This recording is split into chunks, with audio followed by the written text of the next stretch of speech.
Joe, how's it going? We're good. Thanks for having me. I've got a lot of interesting info that has popped up, Yeah, and what's going on? well, I found that marker on Honeymoon Island going on 3 years ago. Okay, what Uh, marker is that? Explain that. that is, it was a rock hand carved marker on Okay. Honeymoon Island that was facing due east. Okay. Is We that didn't. that We didn't. picture you sent me? Yes, that's the Okay. picture I sent you. I didn't think anything of it. Snapped a bunch of pictures. Fast forward, we end up on Fox 13 News because it was very interesting to them and the whole history of Louis Aury, as you well know, and it went all the way up to Beyond Oak Island twice, and Yep. which was good. Well, I didn't really think too much of that, and I'm like, what could this possibly be? We looked at a book, we found the markings, and we're all excited. And then it kind of went dry. I Mhm. get a phone call one day from a man named Captain Sam Corey. Okay. I don't know this man. He doesn't know me. And he says, he messages me and says, I need to talk to you. I said, okay. He said, not on Facebook. I'll call you. I said, okay, here's my number. He said, I'm going to tell you something. You're not going to believe this. I said, what? He said, you guys missed it. I said, what do you mean we missed it? He said, can you meet me at Wall Springs Park in Palm Harbor, Florida? I says, yeah, I've been there before. And actually, Mike Gattuso did his exit interview there. Okay. Yeah, and Maddie Blake did too. Yep. In that last scene, that's where they were. I was obviously in Ybor City, but all things aside. So I meet him there. And he walks me up to this big spring. There's a giant spring. And in the beginning of the TV show, I said, there's only two places to get water. One is Wall Springs, and the spring is too far inland to get a boat in there.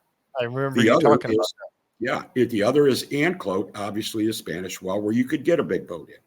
that. Right.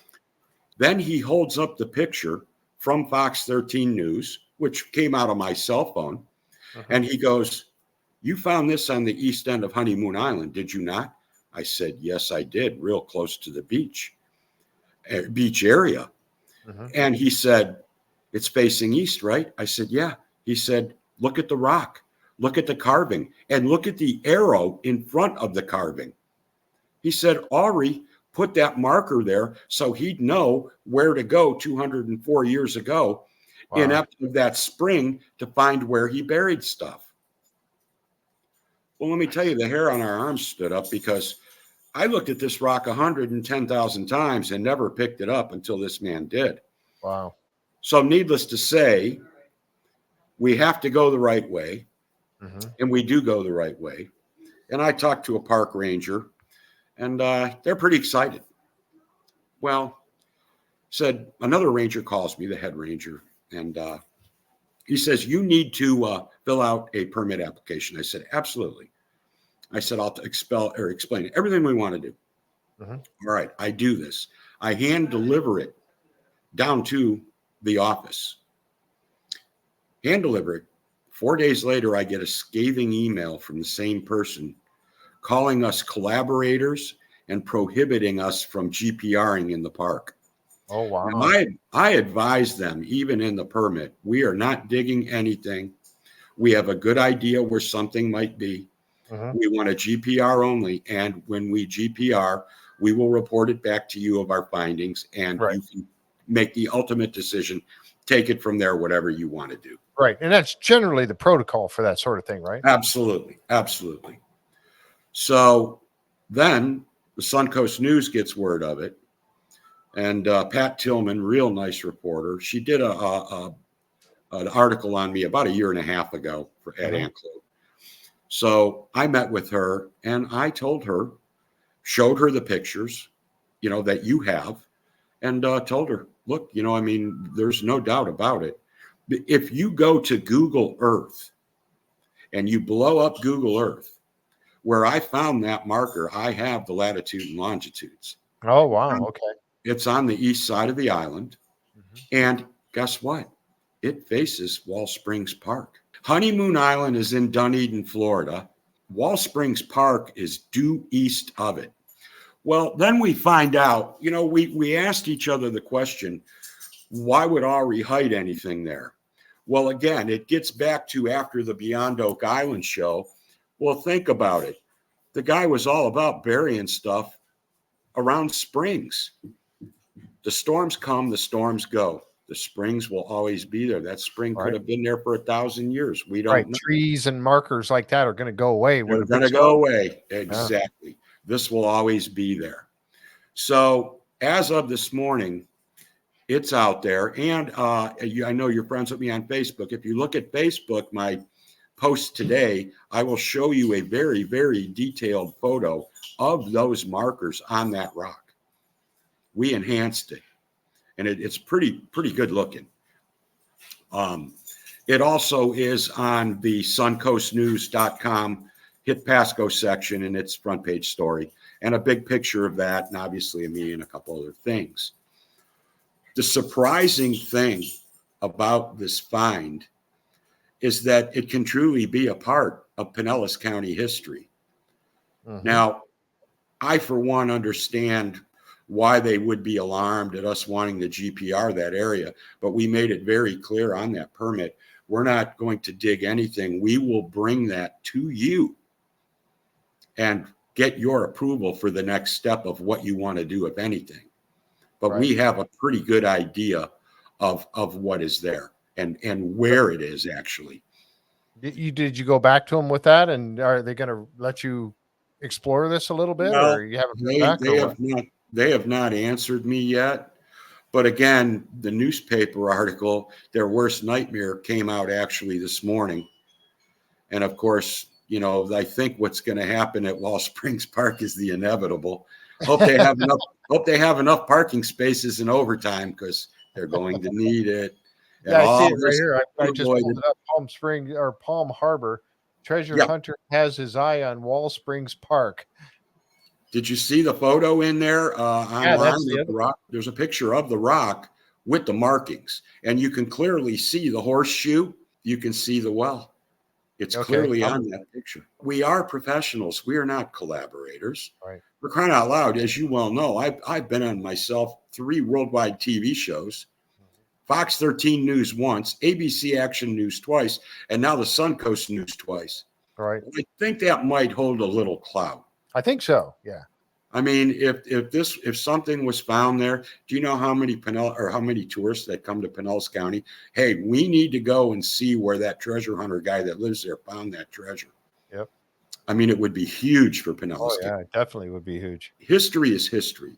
You know me well enough that I'm about more than just the gold and the silver and the emeralds. Mm-hmm. Artifacts, they're worth as much to me as gold and silver. Yep. And the history behind it all, too. Where did this come from? Did someone die holding this? Was it in a battle? Was it a useful tool? You know, there's so many different things that pop up out of history's treasures that we find that are worth zero to someone, but to us and a museum, they're worth a whole story of time past. Absolutely. Yeah. So let's just say that you get the green light to at least go and look. What's the next step? If we get the green light to go and look, which we're obviously not giving up on, the next step is we will get Mr. Catuzzo up here from the Real Treasure Hunters, which you know, Mike. Yep. We will get him and his expensive GPR portable unit up here, and we will GPR the areas that we feel are good, viable possibilities. Okay. And then we'll take that data and then go back to the park. Right. With that data and say, look, you know, here's what we found. You know, how do you want to go forward with this? Mm-hmm. If they don't want to go forward with it, at least we found it. You know what I mean? I'd be disappointed, but this stone, I'm looking at the picture of the stone. Where is this stone in your possession now, or is it still there where it was? Or? No, it's still there. Okay. Yeah, it's still there. Wow. That stone is still there, and I have the lat and longitude coordinates to walk it to go find it. It was found by accident. We're not that smart. We were out there looking around and in the trails and looking for anything odd, marks on trees, the usual things that we do. Right. Yep. You know, and came across it, and really didn't pay too much attention at first. And then I got to thinking about it, and I said, you know what? Let me go back there and get a second peek at that. Something looks off. And of course, then when we saw that someone hand chiseled those in there, and that piece of limestone didn't really belong where it was, it wasn't on the shores of the beach. Well, that told me right there that, there's something more to this. And fast forward 3 years later, Captain Sam Corey, which you can put in the show, he's become with us now. I'm very close with him. He was kind enough to come to me and said, Joe, I think I'm onto something here that you guys completely missed. And again, as you well know, the more eyes you get, the more apt you are to find something. Oh yeah, for sure. That's going to work. You might see something I missed. I might see something you missed, and everyone there, in fact. Yeah. I mean, people have reached out over this. We just recently got a call from a guy in Sarasota that owns a salvage company. And he wants to donate a salvage boat to help us up on our Anclote find up there on the cannons. And what's going on with that, with the cannons now? Well, and in Anclote Island, that's Anclote Park. Yeah, well, it's Anclote Island State Park. It's that whole entire island is a state park, right? So that's like here's the best part. Here's the best part. Through the contacts and through being out there, from a special thanks to people just like you. Believe it or not, Dutchman Key, which is on the east side of Anclote. Okay. There's only a small creek that goes between the island and there. I know the man that owns Dutchman Key, and he owns the whole northeast end of Anclote. Wow. Now, why is this important? It's now private land. He's owned it a number of years. That's great. Oh, it gets better. He built a pavilion on the north end of the island. When we got to talking, and he told me, he said, Joe, he said, there was some crazy guy that was out there that left scaffolding, and he left this big barge boat with a crank on it. And he said he was looking for something. He said there's holes in the ground that you could put a small Toyota car in. Wow. And he left all this stuff there when he took, I can't tell you his name because I don't have his permission, but he's a prominent person in the area. And he said, it cost me $6,000 to get this stuff all out of there. Wow. And I said, well, guess what? I know who it was. He says, really? I said, yeah, his name was Bill Bacon. Oh, wow. And he was from Tarpon. Bill would take any extra money that he had from sponge fishing. He was a sponge diver. And he built this boat with the lift on it and made up his own rigging device to go on that northeast end of Anclote Island because he believed the cannons were there. Wow. Now, these would be the cannons from Louis Aury's boat? Yeah, from Aury's boat. Either the Bologna or the Mexican Congress. Okay, so how many did he have? Do you know? How many boats? Yeah, how many ships did Louis Aury have? When he was here, 3. Oh, wow. Yeah, he had the Bologna, he had the Mexican Congress, and he had the Isabelita, the slave ship. Oh, wow. Until he sold it. Right. I remember that story. Yeah, you've talked about that story before. Wow. But the interesting thing about this area is we're going to set up an expedition in the next month, right after Christmas. He wanted to wait. And he'll be going with us. And another person has come forward and donated a pull-behind GPR missile. Oh, wow. Well, we're going to need it more than just my sophisticated stuff, which mine isn't bad, but it gets more interesting. On the southwest side of Anclote Key, Captain Sam ran into a guy who is a crabber. Okay. All this talk about the big anchor and the ballast stones and that. Well, this guy gets to talking to Captain Sam and says, I've got traps right over what's left of that anchor. Really? Oh, yeah. Now, this is a 6,000-pound anchor. He says it's still sticking out of the coral about probably 5-6 feet up. Wow. Well, it used to be 12 or 13, and the water's about 10 feet deep there, better now. And again, that was in one of the clues with Aury of hiding the cannons, over there, not in view of that anchor, so he could come back and dig them back up. But for some reason, this Bill Bacon guy, he was dead set that it was on the northeast end. And keep in mind, northeast end of Anclote might have been underwater 200 years ago. Right. That could have been 10, 12 feet deep. Right.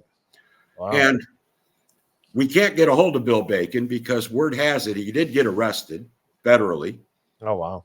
Well, it's a state property. It wasn't owned by this other investor yet. And this is going back probably 15 years ago. This stuff's been sitting there rotting away. And he went back to Indiana and he died. Oh, wow. So there's no way we can get a hold of him. But, I would love to spend 10 minutes and talk with him, but that's not going to happen. But still, right. We've got 2 good possible spots to look there. And while we're waiting to see what's going to happen with Wall Springs, I feel very confident that we would GPR something of value there. Just with the clues that we found, it all makes sense, Yeah. Wow. Another thing that we didn't realize that came to light lately was, did Aury actually have buildings on Anclote as well? Well, the word was always no. And I did not know this until 3 weeks ago when I was talking to the owner of Dutchman Key. If you Google Earth, Dutchman Key, Florida, in Tarpon Springs or whatever, it'll come up. In the middle, there's a dark spot. That dark spot is a spring that is about 40 feet deep.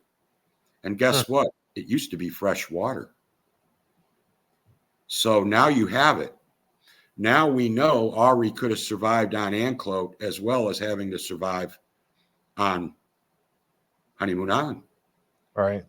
And we also think that if, in fact, he spent most of his time on Honeymoon, how did he get water? Well, the Indians that lived there had these flat barges that they could put 10 braves on, and they'd go with the tides. He could have paid them to bring water out to the island from that park. Right. Very, very, very possible. So, how far is it, roughly? How far is it from the park to the island? On a rowboat? Or 10 minutes. If you were bringing that water out. If you were rowing on a small boat, 8-10 minutes. Oh, wow. That's not far at all then. You could see it. If you had motorized, you could get there in 3.5. Oh, wow. Yeah. Okay. Yeah. I mean, I can't get my big boat in there, but we could get smaller boats, which we have that's another thing. We've restored a shallow water boat. So it's ready to go. And something that we can get in, over the oyster beds and whatever, and won't get hurt. So because I'd love to come down and check this out. You're more than welcome. You text me when you're here and you're included. You're in. All right. Well, let me know when you're going to actually, when you're going to do some, you're going to go out there and look around. Okay. Have you had anybody now the cannons, are they underwater or just underground on land? Well, here's the thing. There's 2 actual stories. Number one, why was Bill Bacon on the northeast end of that island? And why did he spend so much time and money and effort? People have said that Bill said that he found the cannons there and couldn't get them out of the ground. Again, that's where Mr. Gattuso comes in. Right. For the we need the weather to break here. It's been windy and too stirred up. And because keep in mind, it's unprotected water. You know what I mean? You're not like on an intercoastal. So you got to pick your day. You don't want to get caught out there in big swells. Right. Not that it's all that far, but 5 miles is 5 miles. Yeah. It could be 15 and 6-foot swells. You know what I mean? Exactly. Yeah. So what we want to do is plan a trip out there. But again, I'm the owner of those properties is going with us. Now, on the southwest side of Anclote, where the crab line is, we have the lat lawns. So once we get a good day, we're going out there with my GPS, because I have down view, side view, which is pretty high end good. Yep. And we also have a used, but we're not rich. We have a used underwater camera. Oh, nice. So we're going to drop that over the side. Once we get to those lat lawns, I'll throw a jug and then we'll back an anchor up to it. And then we'll drop that camera and look around. Because again, if we find the anchor, which Captain Dave knows where it is, because his crab line's right over it. He says, no, I've known about it 3-4 years now. I've always wanted to dive it, but I'm not a diver, and it's too deep to snorkel. And I said, okay. I'm getting my certification. So, oh, you're going to enjoy that. I've had mine since 1980. Yeah. Are you going to dive on it? Oh, hell yeah. Once the water warms up, right now the water's 69 degrees. Get out there. Yeah, well, you guys live up north. Hey, when I got my certification, it was in the quarries in Ohio. Yeah, wow. And we were diving in April. Well, somebody who told me that he would, and I've talked to him about this a couple of times. He said he would certify me, but I have to go someplace where it's warm. And I said, well, let's do it down in Florida. And you know who that is? That's Tony Sampson from the Curse of Oak Island. There you go. And I told him, I says, well, you may have some fun stuff to do down there. If I could get you down there to dive on some cannons, would you do it? He goes, hell yes. Oh, that's right up his alley. So, yeah. Listen, you're invited, and whoever you bring is invited. You know this. You've been with us, and we appreciate the help. And, we couldn't do a lot of the things that we've done yet without you, actually. So, and I appreciate that. Yeah, and I appreciate you including me. I really, really do. Lastly, before we close out, got to give a special shout out to Dennis Hearns, the dowser from. Yes. Okay. Yeah. Dennis called me. Yeah, Dennis called me, and his brother lives in Zephyr Hills. Yep. About 30 miles east. He called me and said, I'll give you guys 2 days if you're interested. I said, heck yeah. Dennis spent a day with us at the park. Then he spent another day with us on the boat. And he gave us park? At Anclote. Okay. Dowsing. And then he gave us another day on the water and gave us not one, not two, but 11 structures to check out. Wow. And we have it on tape. I haven't posted it to YouTube yet. But the scary part about Dennis was he had me go southeast of the channel. I said, well, there's 14 feet of water in there. And he said, yeah, okay, get me. I need you over here. So I go over there and I go where he's going. He goes, look at your bottom finder. Look at your down view. You should see it right about now. Boom, there it was. We all looked at one another and went, whoa. I've got a video of him actually out in the field working with He did it 10 more times. Wow. We marked them all. Just put a C in front of it, and I saved them on my GPS. Wow. 11 hits. Just unreal, that man. What's the next step on those? You got to dive on those? We have to dive on them. But what we're going to do, that's a really neat shallow water day, is we'll drop the camera down and take a look. It's only 15 feet of water. There you go. Perfect. But the water's too cold for me. I need, at least 75 degrees before I'm going to get in it. It's when you live here, it's completely different than, Lake Erie, when I grew up, if it got to 72, the lake was like bathwater. You know what I mean? Yep. But down here, it's like, in there, it's too cold. Yeah, definitely. Yeah. And I've got some pictures of him too. I actually videoed him while we were metal detecting at an event, and I actually videoed him. I had him on my podcast, and I don't know if you saw that. Yeah, I did. Would that be out in Texas, that event? Yes. Yeah. That's right. Because that's the one I left in Florida. I went out there. Yeah. He told me he gave him a metal detector or something. Yeah. Yeah. Yep. So and I got video of him actually doing his thing in the field. So yeah, that was good stuff. He really knows what he's doing. I will give him that. It's one of those things that people will go. That people will poo-poo it because they're like, oh, it's all witchcraft. That doesn't exist and everything. But he does have results. He does. And there's something else that I will tell you off the air that I can't tell you about him on the air. I think you told me on the phone. Did I? Yeah. Yeah. Yeah. Listen, that was the first day. And when he did that, and you don't repeat anything of what I told you, because there could be problems there, but But again, when I saw that, I said, I will never doubt you. I mean, how would he know? None of that was on film. Right. No one knew where that was but me, Michael Gattuso, and my neighbor. And that's it. And Mike didn't tell him. He'd have no way of knowing. Unreal. Yeah, So, that is. all right. Well, I guess we'll wrap it up. I thank you for the Yeah, time, and I'll be in touch with you, obviously. okay. Semi-retired right now, so Okay. I'm enjoying it. So I got Good. time. So if something comes up and you've got some stuff, I'm heading south. Okay. Sounds All good. right. All right. All See right. you later. Talk to you soon. Thanks a lot. All right. Bye-bye.